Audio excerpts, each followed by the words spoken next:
Si yo pienso mi consumo hoy, porque estoy viviendo el periodo 1, viviendo el presente, en un presente que no es puro presente, que está conectado con otros periodos de mi vida, yo digo, bueno, a ver, ¿de qué depende mi consumo hoy? Fíjate. Primero voy a suponer que mi consumo depende de un montón de cosas, pero en este caso voy a suponer que depende de por lo menos 3 cosas. En primer lugar, mi consumo hoy depende de mi ingreso actual. ¿Ven? Una función consumo muy aceptable sería pensar que mientras más ingreso tengo, más consumo. Vamos a ver cuánto más consumo. Después le voy a agregar alguna idea a eso. Pero en principio mi consumo depende de mi ingreso. Yo no puedo consumir como Messi porque mi ingreso no es el de Messi. Segundo lugar, también depende mi consumo del ingreso que espero tener mañana. ¿Lo ven? Está acá. Si el ingreso de mañana es muy alto, bueno, tendré que descontarlo por la tasa de interés real, dividirlo por 1 más R, porque cada peso del futuro vale menos hoy. Por la misma razón de que un peso hoy vale más en el futuro, vale un peso por 1 más R, un peso del futuro vale menos hoy. ¿Cuánto vale un peso del futuro? Vale 1 sobre 1 más R. Entonces, ok, tengo que descontarlo, pero mientras pueda pedir prestado, usar mi tarjeta o pedir un crédito, mi ingreso futuro es parte de mis determinantes del consumo actual. Y hay un tercer elemento que interviene. ¿Cuál es? Además de mi ingreso actual y mi ingreso futuro. ¿Lo ven?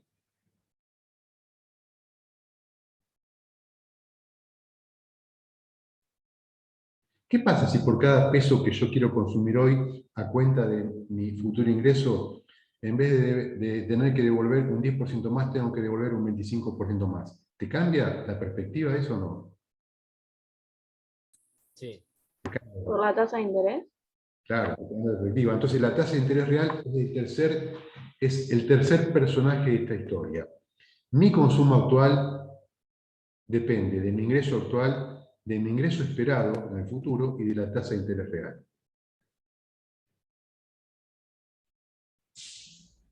Entonces, ordenando un poco las ideas con esto.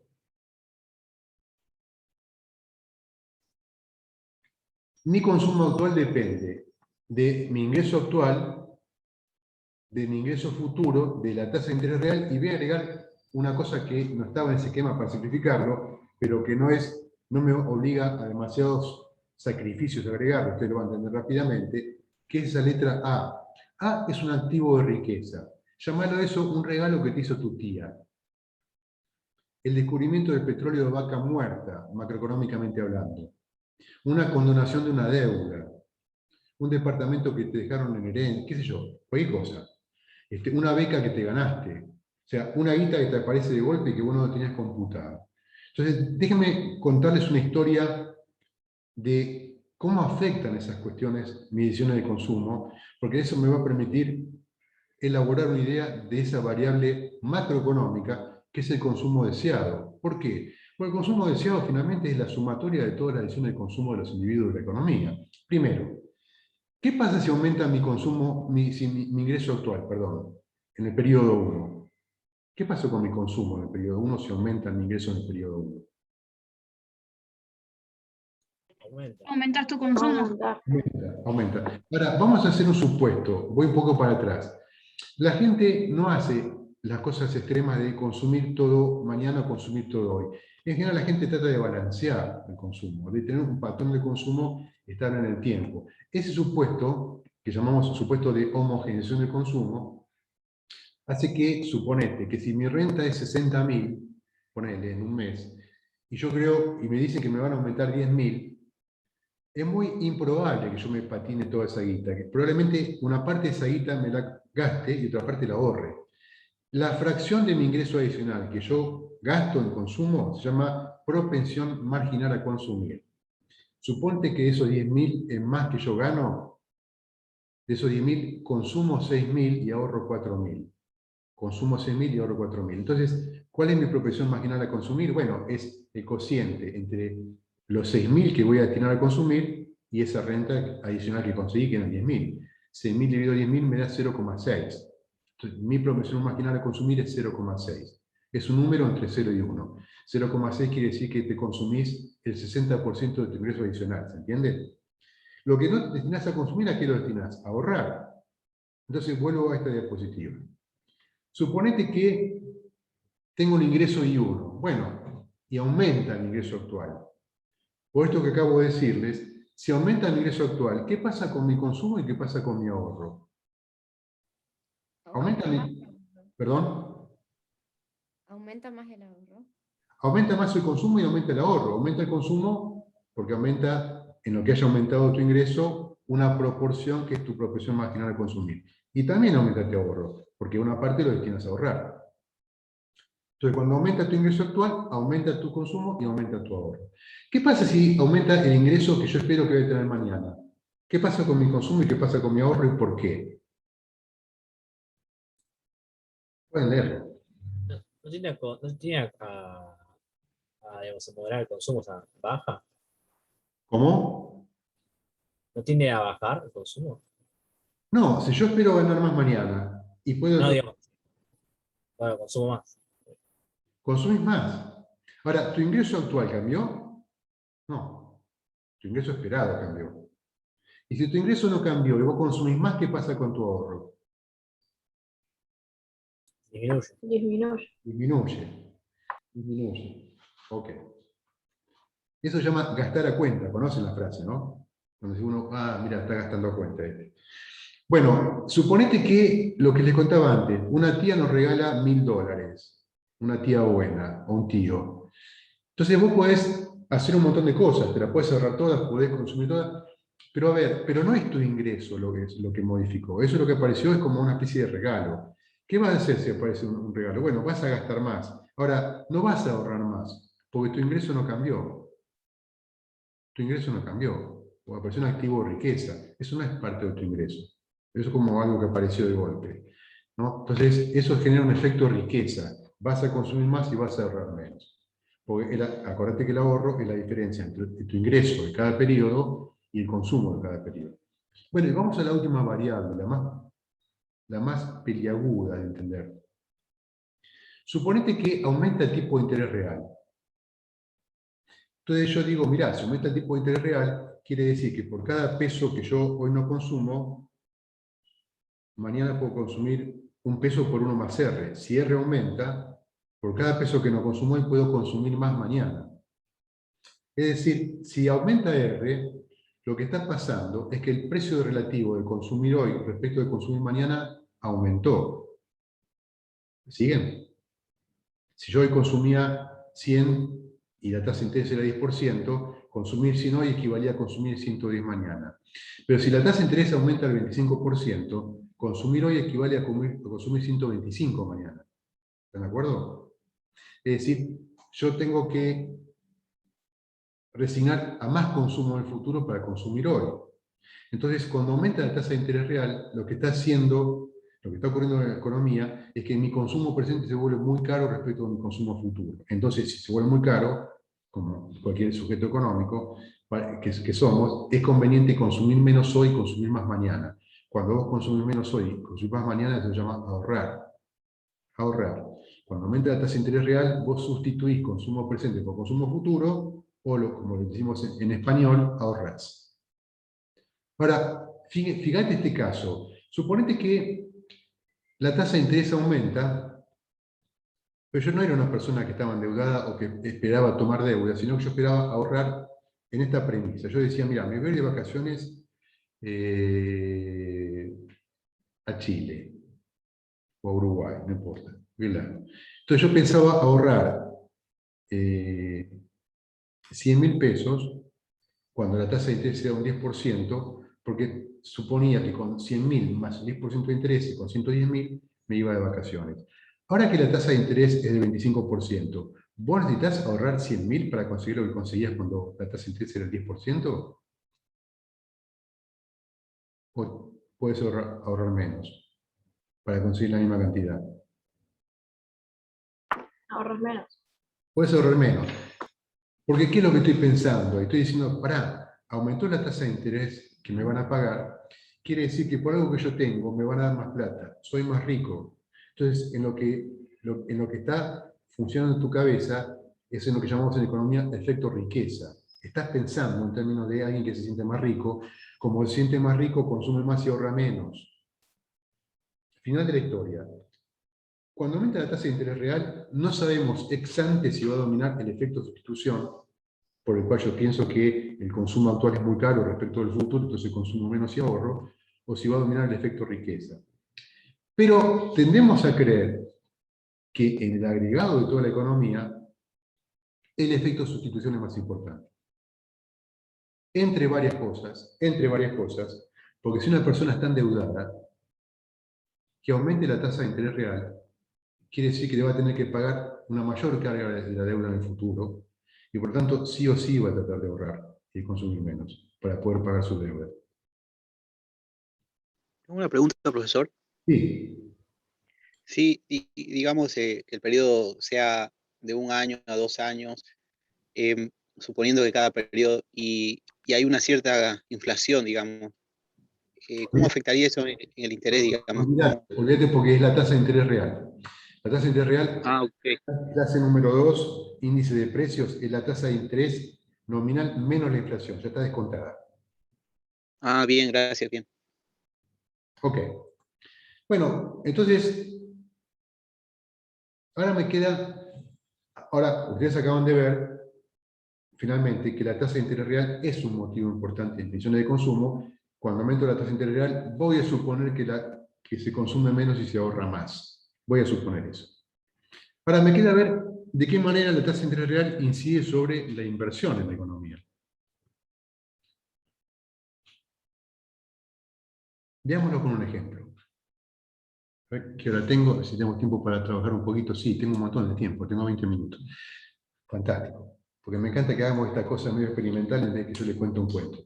Suponete que tenemos un tipo que se llama Lorenzo, que está pensando en armar un negocio.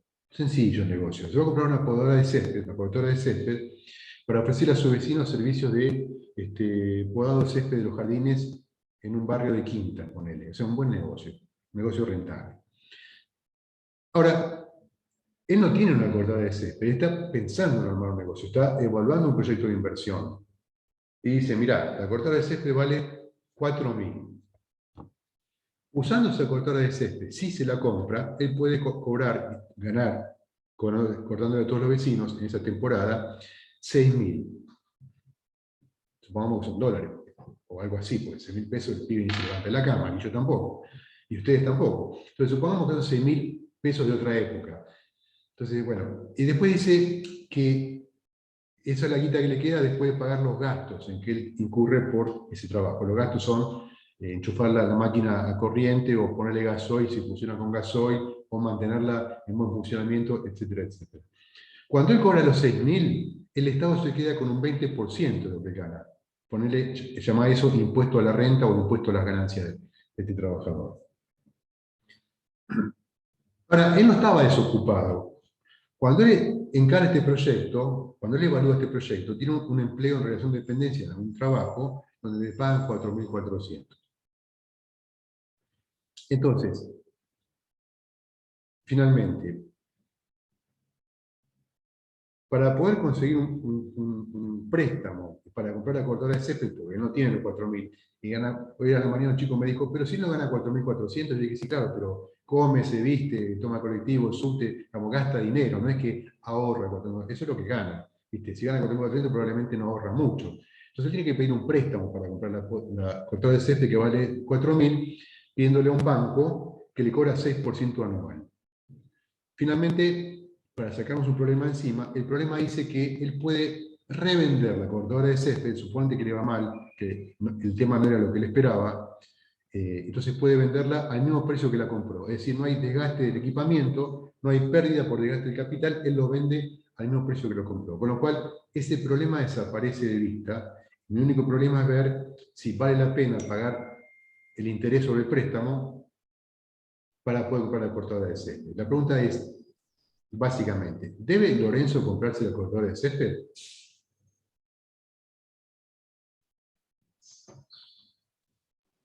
Y la compra tiene muy mínima ganancia. y si no la compra, le conviene más.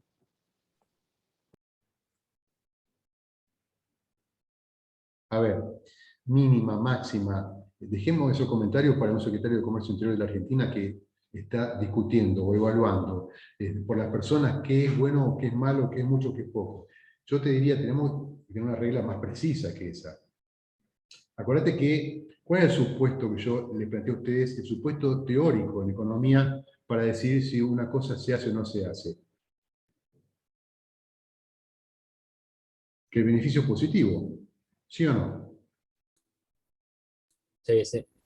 Que nosotros tenemos un ingreso adicional. No hay otro, no tenemos más elementos de juicio para saber si es mucho, si es poco. ¿Viste? Eso es meterme en la cabeza de Lorenzo, qué sé yo. O sea, no hablé con Lorenzo, tengo estos datos nada más. No sé qué es para él una rentabilidad aceptable. Supongo que si le da positivo es aceptable. Entonces lo pienso y digo, a ver, vamos a pensarlo esto en términos de mi función producción. Fíjate, ¿cuál es el factor trabajo de esta unidad productiva? El mismo, Lorenzo. O sea, él va a trabajar. Como él no se va a pagar un salario a sí mismo porque él va a ganar la plata que gane con este trabajo, ya doy eso como una constante. El factor trabajo es constante. ¿Cuál es el factor variable en este problema? ¿Qué es lo que él está diciendo si compra o si no compra? La cortadora. O sea, omite capital. Entonces, primero, vamos a tratar de escribir la función producción cuando él no compra la cortadora de césped. ¿Cuál es su ingreso cuando la cantidad de capital es cero? O sea, cuando él no compra la cortadora de césped. 4.400. ¿Quién dijo eso? ¿Por acá? Javier, brillante. ¿Están de acuerdo con Javier? No es cero. Sí, No es cero. Está bueno lo que dijo Javier. No es cero, porque no es que estaba, digamos, no estaba en la cama en su casa pensando si Sócrates o Platón o Aristóteles, o teoría política social 1. El tipo estaba laburando no sé dónde, ¿viste? O sea, pobre, ya estaba ahí en el yugo. Dijo, che, tengo una idea, voy a cortar el pasto y voy a largar el laburo. Es decir, él tenía una renta cuando él no tenía capital propio. Esa renta era 4.400. Ok. ¿Cuánto es el ingreso de la actividad cuando él tiene una unidad de capital? Es la única que me interesa porque es la que voy a evaluar en el ejercicio.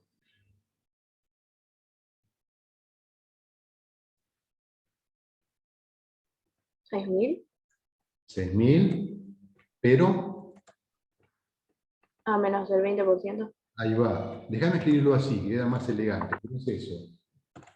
E es la tasa impositiva, es 0,20, ¿no? Porque es el 20%. O sea, eso sería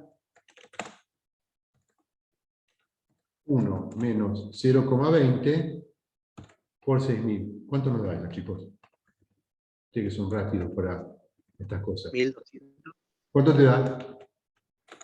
1.200 puede ser. 0,8 por 6.000, ¿cuánto te da?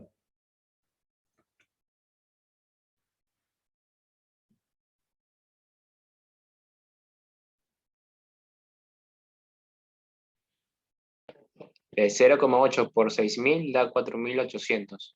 Ahí va. Ese es el ingreso de Lorenzo después de impuestos.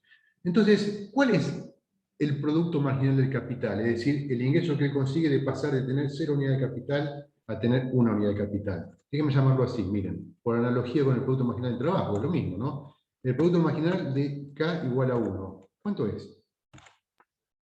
400. Exactamente. A ver, yo quisiera que ustedes me digan por analogía con el problema anterior, el de la empresa que tiene que decidir cuántos trabajadores contratar, ¿qué podríamos hacer acá para darnos una regla, un criterio? ¿Contra qué deberíamos contratar, comparar el ingreso marginal que nos genera contratar una unidad de capital, que es comprar la cortada de césped? Antes comparábamos el ingreso marginal de contratar a un trabajador con el costo, el salario de ese factor. ¿Cuál sería el costo de este factor acá?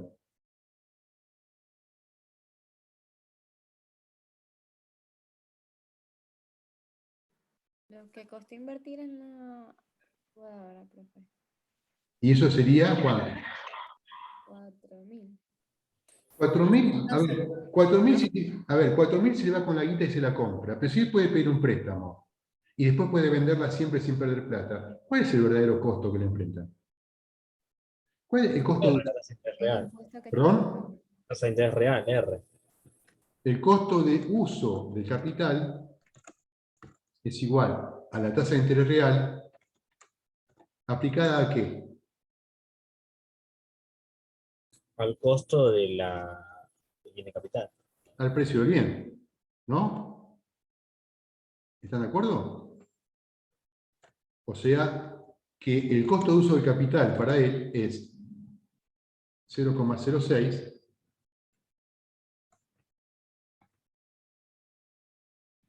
¿Están de acuerdo con el razonamiento o no están de acuerdo?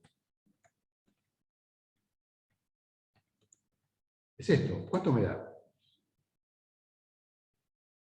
C por 4, 24. Corro 2 ceros.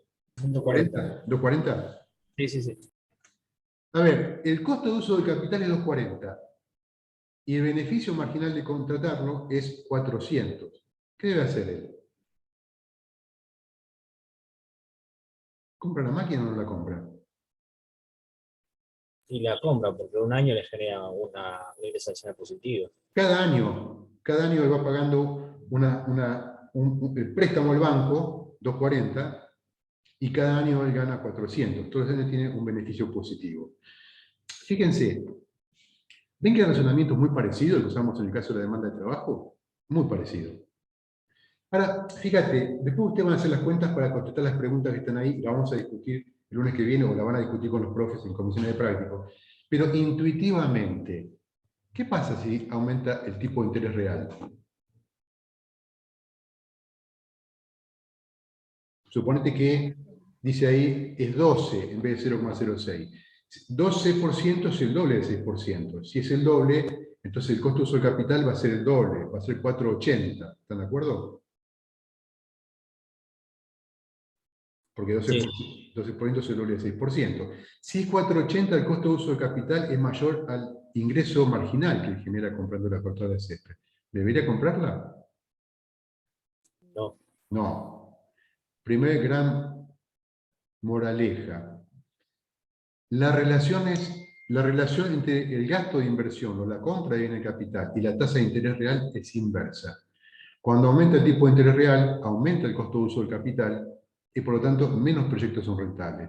Probablemente haya muchas empresas, chicos, distintas de la empresa de Lorenzo, que sean viables con una tasa de interés del 12%, pero la de él no lo es. La de él no lo es y muchas otras probablemente no lo sean. Entonces, gran cuestión. El consumo reacciona o responde negativamente al tipo de interés real y la inversión también. Entonces, llego a mi cuestión fundamental. Tanto la inversión como el consumo dependen negativamente del tipo de interés real. Entonces, esta expresión, que era mi condición de equilibrio, que me decía que la producción de la economía es igual al gasto de la economía, es cierta, no siempre, sino para, déjenme escribirlo así, acá abajo, con esto como dar por satisfechos en la clase de hoy. Ahora que sabemos de qué depende, puedo decir que esto es así. Ahora les cuento qué quiere decir eso.